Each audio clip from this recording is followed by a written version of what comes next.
Thank you for joining us for another session of AutoTech Effect 2020 here at NADA. I'm joined by Kyle McEvoy, president of APC Integrated Services out of St. Louis, Missouri. Thanks for being here. Yeah, thanks, Mike. Kyle, your company has been a pioneer in the warranty industry, direct to consumer, for the last 20 years. Can you tell us a little bit about your pedigree and how you guys got here?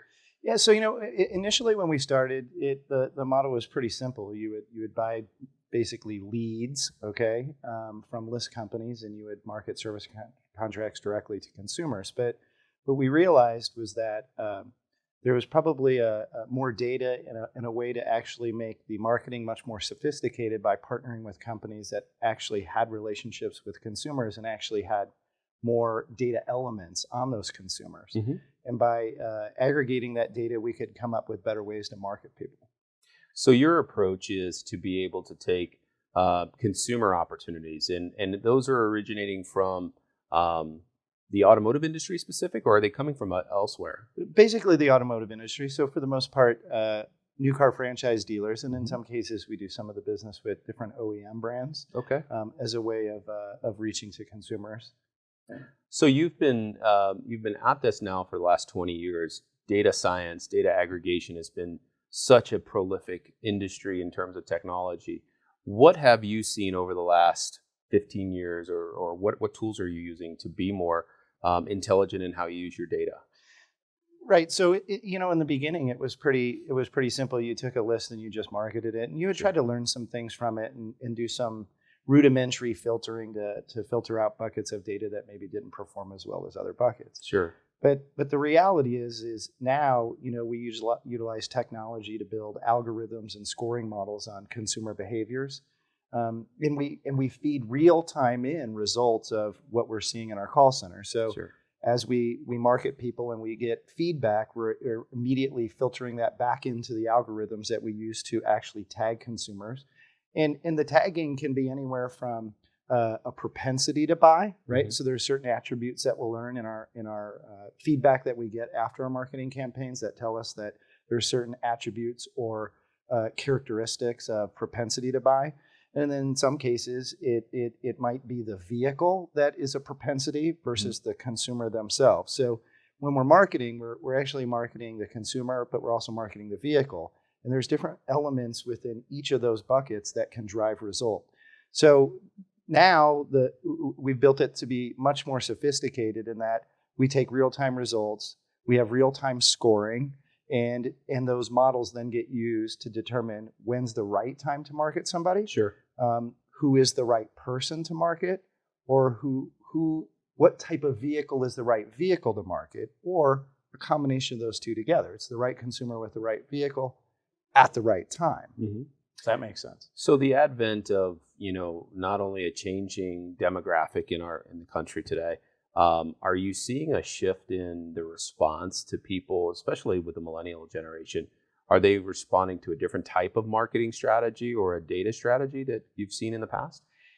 I think there's a little bit of a shift, and certainly we do more digital marketing now than we've done in the past. And digital meaning like we're going to send out email campaigns quite sure. often now.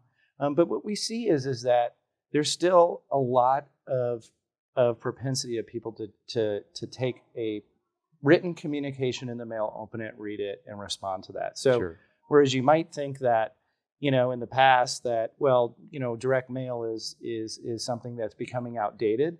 If you think about it, people still want to open their mail, right? Like yeah. When they get something, they still look at it and go, okay, I got to see what this is all about, sure. Right? And so, sure. Whereas when you look at email, there's a lot of people that just gloss over things. Right. If it looks like it's marketing, they don't have time to read it, they don't read it.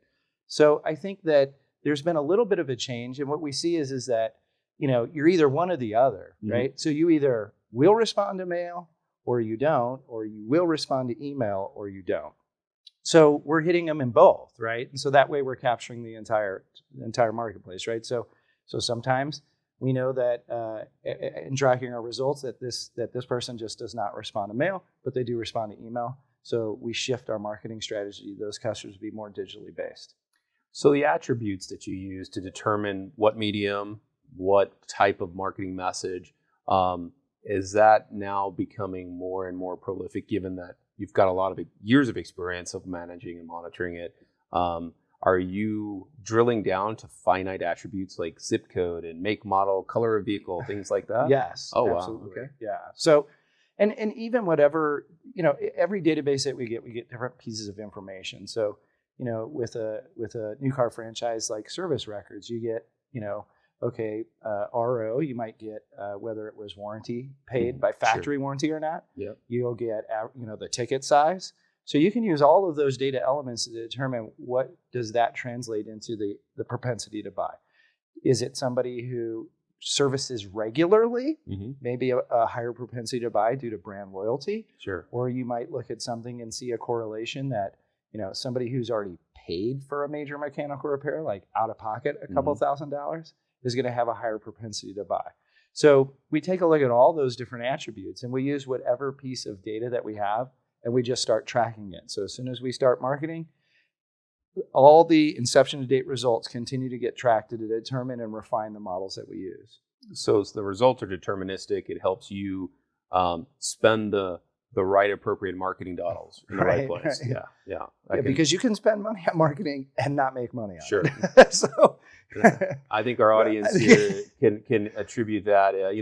One of the things that I thought was very interesting to learn is how you help franchise auto dealers. So could you explain how your role in working with their customer data and how you're able to monetize that on their behalf using your platforms? So, in most cases, a new car franchise dealer is really designed to take walk-up business, right? I mean, somebody walks onto the lot and they've got people there to sell them a new car, or the person walks up because they have a problem with the car and they need to get it fixed. When you market the database, there are different points in time that make sense to market somebody. And so you have to have somebody there to field the response, right? And so in a lot of cases, it just doesn't make sense for a new car franchise to have a dedicated person that just sits over there to wait for marketing response, right? So we come in and help with using our models and using our approach and our techniques to market the customer and actually take phone calls and actually sell products for the dealer. But the other thing that happens is that our marketing still does create walk-in traffic. And so at the end of the day, some consumers will get whatever marketing piece that we've sent them, and they're not going to pick up the phone and call. They're actually going to walk into the dealership. But that's okay, because that's what the dealer's really his operation is designed for, is a physical walk-up. Right? It's just phone calls coming in if they're really busy and all the staff is assisting other customers, then that phone call is going to go to voicemail and may not get returned. Whereas we end up answering calls when they actually call, but if they actually physically walk in, the dealership is really suited to be able to handle customers in that capacity. And one of the things that we've always heard from auto dealers in our industry in the warranty space has really been built around front-end transaction-based warranty, sales. And to your point, it's a very unique way to monetize warranty, but you've got to have a different approach to not only presenting that product, but also finishing the transaction. You don't have an auto loan to attach to in your and how you guys go to market as well. So that might have an impact as well. Right. Yeah. I mean, well, we obviously have payment plans as an option to put consumers in, but I think the more important thing that I think that you said is that, if you think about it in the service department, right? People come in and they fix their cars. Well, typically, a new car franchise dealer is not looking at a service customer as an opportunity to sell a service contract. The history is that you sell a service contract to somebody who buys a car, right? At the point of sale, they're buying the car, and now you're presenting that product. But service customers really are a gold mine to be selling service contracts to. The problem is that the service advisors really aren't the type of person that's a salesperson, and typically they're trying to handle the service aspect of the transaction, like explaining to the customer what's wrong with their vehicle, making sure it gets fixed, and getting them back on the road. So we'll take that data of the service records and we'll actually market service contracts to those people because, like I said, one of the propensity models that we have is loyalty. If somebody's getting all of their routine maintenance done by a dealer, and maybe they didn't buy the service contract for whatever reason at the point of sale, and it's getting near the end of their factory coverage, they're big responders to what we send, because they're starting to say, I think I'm going to keep this vehicle longer, and they have this loyalty to the dealer, and that they're constantly getting their routine maintenance done. Now it makes sense to buy the service contract, and that's where we step in. And even more so, as I think, as a warranty administrator, having a partner that's using intelligent-based,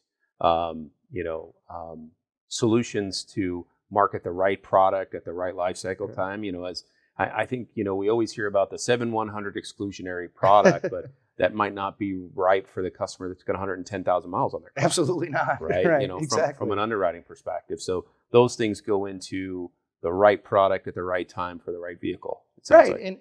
And even within our sales center, maybe the product is available for a much larger mileage band. Like, let's say it's a kind of a powertrain program with extra. Sure. And maybe that program is available to sell on a vehicle with 50,000 miles, but we'll limit it. We limit it to the mileage bands that make sense for the customer, right? Yeah. So we may not sell that type of plan unless the customer has 90,000 miles on their vehicle or greater. Sure. And in what you mentioned was that not always is the 7100 make sense. Right. I mean, we have people that might have 110,000 miles on their car that says, look, I just want to make sure this thing can still get me to work. Yeah. If there's certain pieces of the vehicle that aren't working or inoperable that don't prevent it from driving down the road, they're okay with that. They just want to make sure the major components are covered. So an intelligent marketed solution, outstaffed, outsourced, is what your expertise has driven the last 20 years. Absolutely. And, the ability to do it with the right compliance, the right methodology, it probably provides a lot of confidence for your partners that you serve with this model. Absolutely. Yeah. Right. Yeah, that's pretty much the name of the game. You summarized it perfectly. Well, we appreciate you being part of this conversation. I know this audience is looking for ways to monetize the consumer bases that come through their dealerships. They can contact APC Integrated Services for these solutions, both for an OEM, for a warranty provider, or even a franchise auto dealer. Correct. Great. We appreciate you being here today, sharing your story. Thank you for having me.